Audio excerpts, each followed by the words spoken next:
Olá, estamos de volta para mais um programa Emprego em Carteira, aqui na TV Mundi. Eu sou José Roberto Stagliori. Esse programa foi idealizado pela Inforcomp, que é uma empresa de desenvolvimento de softwares e relógios de ponto, uma empresa especializada na área de departamento pessoal. E o objetivo desse programa? O objetivo desse programa é sempre ilustrar, aclarar, entender os problemas trabalhistas, né?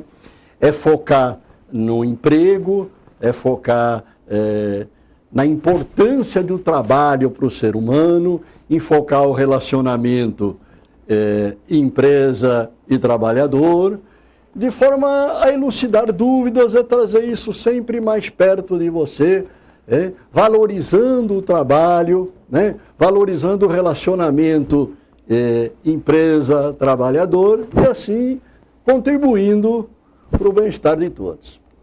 O tema de hoje é hora extra ou banco de horas. Hora extra e banco de horas, elas podem ocorrer, primeiro, para se ter banco de horas, é necessário que ele seja oficial, é necessário que ele seja homologado, né, pelo sindicato da categoria. É necessário que os funcionários todos concordem para tornar esse banco legal. Recentemente eu tive um caso de um cliente que fazia o banco de horas de maneira informal, ou seja, o trabalhador, quando fazia hora extra, ele guardava isso internamente numa coisa extraoficial e depois dava um descanso para o funcionário. Infelizmente, ele acabou indo para a justiça pelos funcionários e perdeu. Então, banco de horas tem que ser oficial, tem que estar homologado. Agora, o que é melhor? O que é bom para quem? O banco de horas é bom para o trabalhador, ou é bom para a empresa, ou é bom para ambos? O interessante é que o banco de horas, se bem colocado, ele é melhor para ambas as partes. É uma das poucas coisas no relacionamento empresa-empregado que favorece sempre os dois. Por que favorece os dois? Primeiro, para favorecer a empresa, para a empresa ser beneficiária com o banco de horas, é preciso que ela tenha sazonalidade. O que é sazonalidade? Sazonalidade é o seguinte: se todo dia, todo mês, meu funcionário vai trabalhar 1 hora por dia, o tempo inteiro, é vantagem para a empresa ter banco de horas? Não. Por que não é vantagem? Porque vai acontecer o seguinte, gente. Eu vou ficar devendo, empresa, vou ficar devendo todo dia 1 hora para ele, 1 hora. Quando chegar em 6 meses, que normalmente é o período que o sindicato manda para fazer o fechamento do banco de horas, eu vou ter que pagar todas aquelas horas. E ponto final. Eu não tenho como compensar as horas. Agora, se a minha empresa tiver sazonalidade, ou seja, vamos supor que eu sou um comércio, e na época do Natal, por exemplo, eu vou precisar um monte de hora extra de todo mundo. Depois, quando entrar janeiro, por exemplo, em janeiro eu consigo trabalhar até com menos gente do que eu tenho. Então, em janeiro, eu vou dar folga para todo mundo. Um grupo folga um dia, outro grupo folga um outro, dou 1 semana para cada funcionário. Então, eu posso compensar. Então, eu devi horas extras, mas eu me recompensei dando folga para os meus funcionários. Essa é a forma de equilibrar. Eu não pago hora extra. Agora, e para o funcionário isso é vantagem? Também depende. Se ele tem interesse em faltar eventualmente, se ele fala, poxa, o dia que a minha mulher vai no médico, eu quero que a minha empresa me dê esta folga. Para eu poder levar minha esposa no médico, vai compensar pelo meu banco. Eu tenho que vou assistir a comemoração do meu filho na escola. Tá bom, esse dia eu vou faltar e vai compensar pelo meu banco de horas. Então, quem tem, vamos chamar de uma vida social, que depende, que precisa de algumas ausências no serviço, é excelente. para ele também. Então, nesta situação, ela é excelente para os dois. Agora, quando ela é ruim para a empresa? Quando não tem sazonalidade. Porque aí fica pior. Né? Porque se eu tiver hora extra normal, que eu pago hora extra todo mês, né, o meu caixa também fica equilibrado. Se aí ele fez hora extra durante 6 meses, eu não compensei nada, acumulou um monte de hora extra para eu pagar no 6º mês, que é muito ruim para o meu caixa. Então, aí não é vantagem para a empresa. Né? E para o funcionário, quando é que não é vantagem? É aquele funcionário que não tem que sair da empresa, não tem que levar a mulher dele no médico, a mulher vai sozinha, ele nunca precisa de uma ausência. Todo dia ele está trabalhando e quer ganhar aquela hora extra, porque ele está contando com aquela hora extra. Ele não quer compensar a hora extra através de uma folga, não. Ele quer receber esta hora extra. Ele quer o dinheiro, ele faz hora extra porque ele quer um dinheiro a mais. Ele não quer compensar com folga. Então, veja, é aí que vocês têm que estudar, a empresa e os funcionários têm que fazer uma reunião, estudar, e todo mundo, ou pelo menos a maioria, tem que concordar para ter o acordo do banco de horas. Né? Ainda tem 2 tipos de acordo. Né? Tem 2 tipos de acordo. Quando a gente fala 1 para 1, o que é 1 para 1? 1 para 1 é o seguinte, eu fiz 1 hora extra. 1 hora extra. Se eu fosse receber esta hora extra no caixa, no final do mês, no pagamento, ela teria, por exemplo, 70% de acréscimo. Tá? Mas ela foi para banco de horas. Quando ela foi para banco de horas e ela vale 1 hora no banco, ela vale 1 hora no banco também, a empresa sai beneficiada, o funcionário não. Aquele sindicato fala, não, quando você acreditar no banco, você não vai acreditar 1 hora, você vai acreditar 1,7. 1 hora e 42 minutos. Né? Ela colocou o percentual de hora extra no acúmulo das horas. Então é melhor para o funcionário e pior para o patrão. Né? Então, pessoal, nós vamos encerrar este bloco. Eu queria pedir para vocês que entrassem no site da Inforcomp, www.inforcomp.com.br, e votassem numa questão que nós vamos colocar. O que você acha melhor para você, trabalhador, para você, empresário? O que é melhor? Hora extra ou banco de horas? Então nós vamos colocar esta questãozinha para vocês. No próximo bloco nós vamos entrevistar o Dr. Leonardo Teló Zorzi, que vai falar com a gente também sobre hora extra. E voltamos já. Estamos de volta com o nosso programa Emprego em Carteira, aqui na TV Mundi. Patrocínio Inforcomp. Abrilhantando o nosso cenário, mais uma obra da escultora Joana, uma obra chamada Romance. E quem quiser conhecer mais obras dessa artista, o site é www.joanesculturas.com.br. Voltando ao nosso tema de hoje, que é hora extra ou banco de horas, vamos ver como é que isso reflete lá na frente, quando isso acaba resultando num processo trabalhista. Nosso convidado de hoje, para falar sobre esse assunto, é o Dr. Leonardo Teló Zorzi, advogado trabalhista, que está aqui conosco. Muito obrigado pela sua presença, doutor. Eu que agradeço o convite, José. Leonardo, vamos conversar então. Primeiro, a sua atuação é defendendo a empresa ou defendendo o trabalhador ou ambos? Vamos dizer que 90% é focado na defesa da empresa, do empregador. E 10%, mais ou menos, defendendo o empregado, o trabalhador. E é verdade que a hora extra é a porta de entrada do processo trabalhista. O que significa isso? Sem dúvida. A maior causa hoje que leva o trabalhador, o empregado, a procurar a justiça do trabalho é o pedido de hora extras.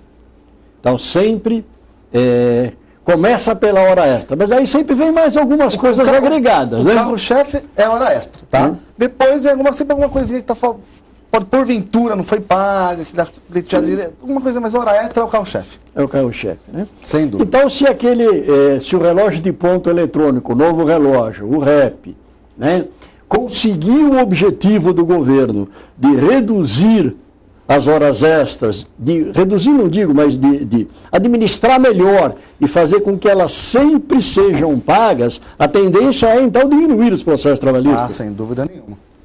Com esse novo sistema de marcação de horário de trabalho, com certeza deve cair muito o número de processos de trabalho. E me diga, então você tem bastante processo pedindo hora extra. Agora, como é que é isto? O empresário não paga hora extra, ou ele paga e o empregado inventa que teve mais hora extra, ou o que acontece? Por que tem muito processo trabalhista de hora extra? O que acontece na verdade? Vamos falar a verdade aqui para esse público. Vamos dizer que a grande maioria não paga. A grande maioria não paga. E eu vou dizer que também porque a grande maioria não paga por causa que a carga tributária que incide em cima das horas extras, tanto trabalhista e tributária, é muito pesada para a empresa. É, realmente, porque a hora extra, além de ter o percentual de acréscimo na hora extra, ela reflete depois em férias, ela reflete em 13º, né?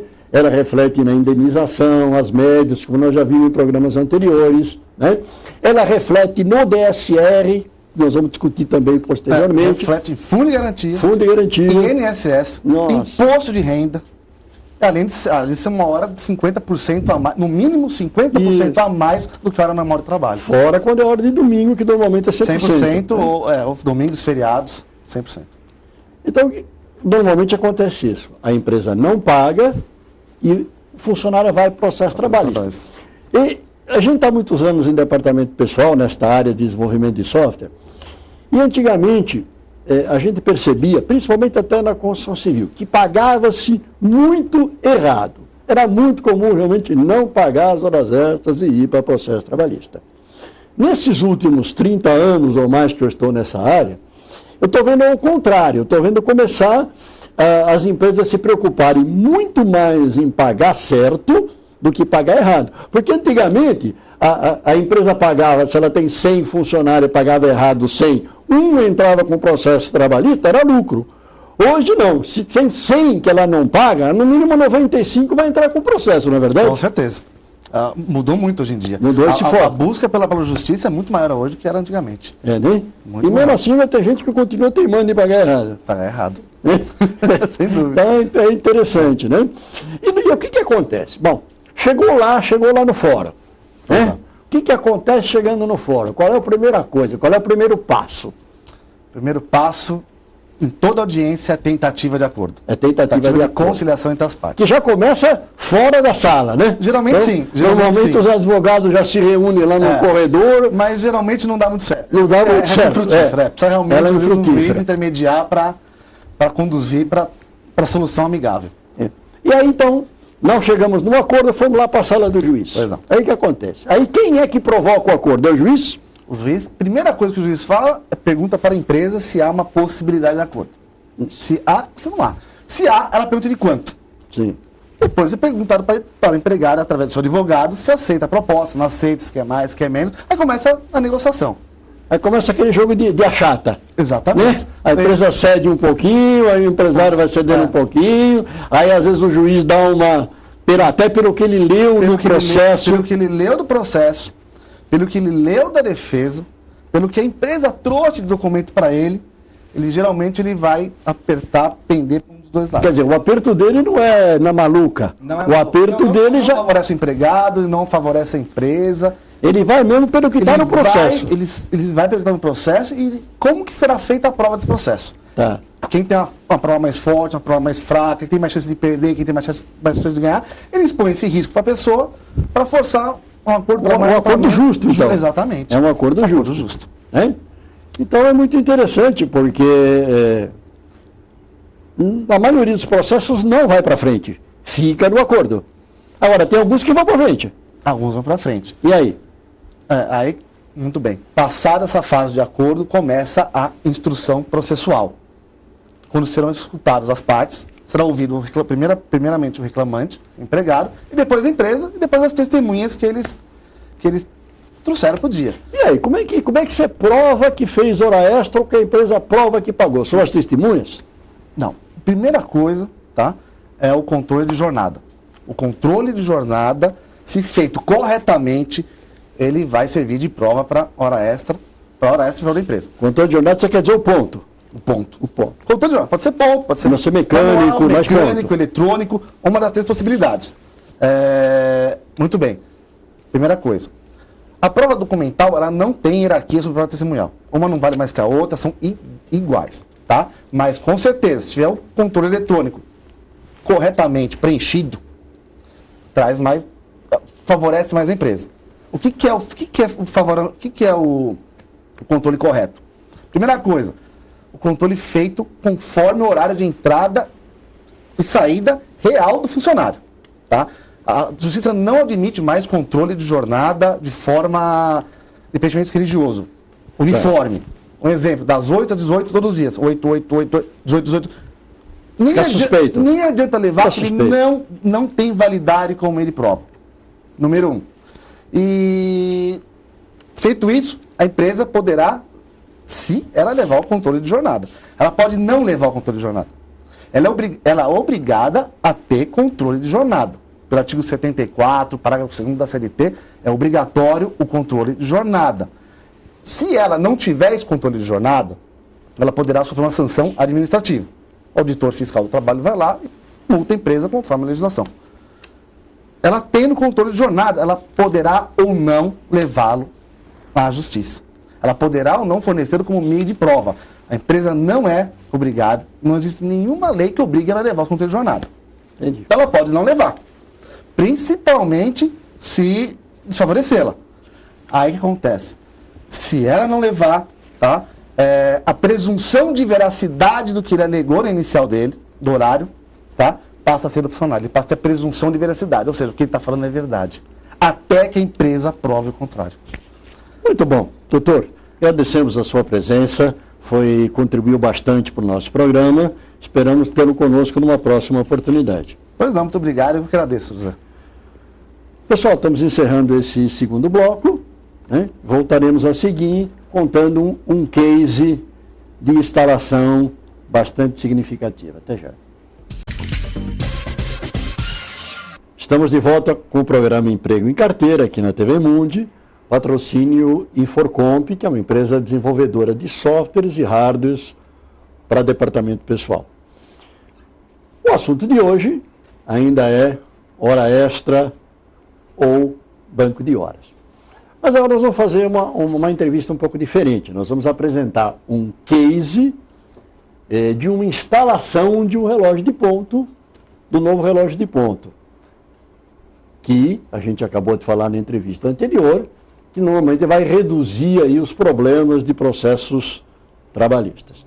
Estamos aqui com o nosso convidado, que é o Gabriel Costa, que é um tecnólogo em sistemas eletrônicos, funcionário da Inforcomp, que faz uma das suas atribuições a instalação de sistemas de ponta. Exatamente. Muito obrigado pela presença, Gabriel. Muito obrigado, senhor, pelo convite. Gabriel, conta pra gente então. O que aconteceu? Que instalação foi essa que você fez? Aonde é que vocês foram? Como é que foi a instalação? Bom, não foi uma instalação muito casual, como é de costume da Inforcomp, fazer uma instalação numa empresa comum. É numa empresa, só que não é especificamente na área interna da empresa, onde os funcionários trabalham, e sim na parte dos veículos. Ah, tá. Porque muitos desses funcionários não trabalham internamente nessa empresa, eles trabalham na zona rural. Então eles têm a necessidade de bater o ponto.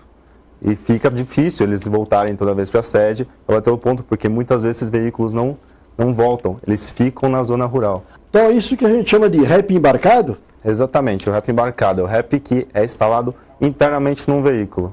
Mas como é que eu vou instalar um rap, né? Alguém está se perguntando, como é que eu vou instalar um relógio de ponto eletrônico se no ônibus não tem a tomada? Como é que chega energia elétrica? Exatamente, não tem a dificuldade da instalação, é mais a parte da energia, porque o caminhão ou o veículo não possui esse dispositivo, né? Então como é que foi feita essa instalação? Qual é a mágica? Foi feita uma adaptação na parte elétrica do caminhão, usando a própria bateria dele. Ah, Da bateria do caminhão você trouxe a energia. Exatamente. Pode ser também do acendedor de cigarro? Sim, claro, pode ser, sem problemas. Ótimo, que beleza.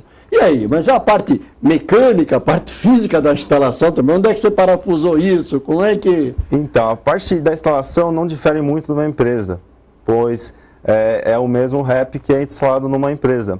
Mas tem que haver um estudo do local, do ambiente do caminhão ou do veículo, para que não atrapalhe a passagem do pessoal, atrapalhe o motorista. Então tem que ser bem estudada essa parte. Vocês puseram onde? No painel? No painel, especificamente no painel. Mas então, vocês já fizeram antes também instalação em ônibus também, não foi? Sim, em ônibus rurais também fizemos a instalação. E aí também é no painel? Não, ali ficou, alguns foram no painel, outros foram em outras partes. Depende também da estrutura do ônibus. Legal, é bastante interessante, quer dizer que hoje também um trabalhador rural, aquele trabalhador que não fica no seu local de trabalho fixo, né, que vai para a rua com algum tipo de veículo, consegue também bater o ponto num relógio novo, no REP, ter o seu ticket e ter os seus direitos garantidos. Quer dizer, é muito interessante, quer dizer, a tecnologia chegou até a área rural, tecnologia de ponto. E me conta, como é que foi recebido isso, tanto pela empresa como pelos funcionários? Não, foi recebido de boa fé. Todos receberam, de um modo geral, muito gratos por causa disso. Os funcionários gostaram? Funcionários, muitos não tinham esse tratamento com esse relógio ainda. Muitos nem conheciam o relógio de ponto ainda. O REP, então, que emite um ticket, era bem diferente do que tudo que eles conheciam. Então muitos ficaram até maravilhados com isso. Falaram, nossa, agora eu vou conseguir bater o ponto mesmo, eu vou ter prazer de bater o ponto. Ah, que interessante. Quer dizer, o pessoal gostou então dessa tecnologia, se sentiram satisfeitos, se sentiram protegidos, quer dizer, eu acho que é muito psicológico, né, o ticket. A gente tem sentido nas empresas que a gente instala que o ticket tem um fator psicológico muito grande. Ele bota aquele ticket no bolso e fala, bom, agora isso é verdade. Eu estou garantido, ninguém mais mexe comigo, ninguém mais tirar os meus direitos. Exatamente. Essa sensação você sentiu lá? Essa foi a sensação que eu senti. E a empresa também, por outro lado, tem o controle do funcionário, tem o que o funcionário está fazendo, se está batendo o ponto corretamente e com isso consegue bater, pagar as horas extras corretas, o pagamento correto, e isso também, para o Ministério do Trabalho, a empresa está agindo de forma correta. A gente já sentiu também em vários outros clientes da gente que também é interessante você, empresa, ter o relógio de ponto, porque você está mostrando para o Ministério do Trabalho que você é bem intencionado, que você não lesa o funcionário. Quer dizer, quando saiu uma tecnologia que dê maior segurança na marcação do ponto, eu, empresa, fui lá e coloquei. Quer dizer, por definição, eu sou bem intencionado, eu não quero lesar meu funcionário. Isso é muito importante. Agora, ficou uma dúvida aqui, Gabriel. Você falou que você instalou no caminhão, no painel do caminhão, e onde é que estavam esses funcionários? Esse tudo na cabine do caminhão, não? Não, esse tipo de caminhão era de cabine estendida. Ah, tá. Então eles ficavam no outro bloco, como se fosse um container atrás do caminhão. Exatamente. Então possui a parte do painel, onde fica a cabine do caminhão, onde vão alguns funcionários também, e a parte da cabine estendida, onde vão outros funcionários. E quantas pessoas ficavam nessa cabine estendida? Aproximadamente de 6 a 8 pessoas. E para que eles instalaram um relógio, embarcado, um REP embarcado, e não voltava, todo dia quando eles voltam para a empresa, eles podiam passar o cartão? Então, nesse tipo de empresa que presta uma manutenção, eles não poderiam voltar para a sede. Eles teriam que ficar em campo um bom período. Quando eles saem, eles não saem para voltar no dia seguinte, eles saem para ficar uma semana, duas semanas em campo. Muitas vezes não é nem na própria cidade da empresa, eles fazem trabalhos em outras cidades também. Então isso dificulta a volta, o retorno. Porque muitas vezes são muitos quilômetros, então não tem como ficar voltando. Imagina o custo para a empresa. Agora, tem alguma maneira de eu, lá em campo, onde está, no acampamento onde está esse pessoal com o caminhão, eu conseguir transmitir os dados para a folha de pagamento que vai estar provavelmente numa central? Sim, existem duas maneiras. Tem a maneira a empresa que o caminhão ou o veículo volte para a sede e esse caminhão é descarregado as informações. Mas quando ele não volta, de lá do campo, tem? Quando ele não volta, sim. Existe o procedimento da internet 3G. Ah, tá. Coloca o chipzinho. Isso. Pode ser utilizado esse tipo de comunicação. O REP aceita um chip para poder transmitir diretamente para a SEC. Exatamente. Muito bom. Gabriel, muito obrigado pela sua presença. Foi um prazer tê-lo conosco. Infelizmente, terminamos o programa de hoje. As entrevistas estavam ótimas, maravilhosas. Eu senti que o tempo foi curto, a gente queria falar muito mais. Fica para uma próxima oportunidade. Nós vamos deixar um e-mail para que vocês deem sugestões ao nosso programa. Se você quiser dar alguma crítica ou alguma sugestão ao programa, o e-mail é empregoemcarteira@tvmundo.com.br. Muito obrigado. Espero tê-lo conosco na próxima vez. Um abraço para todos e um bom trabalho.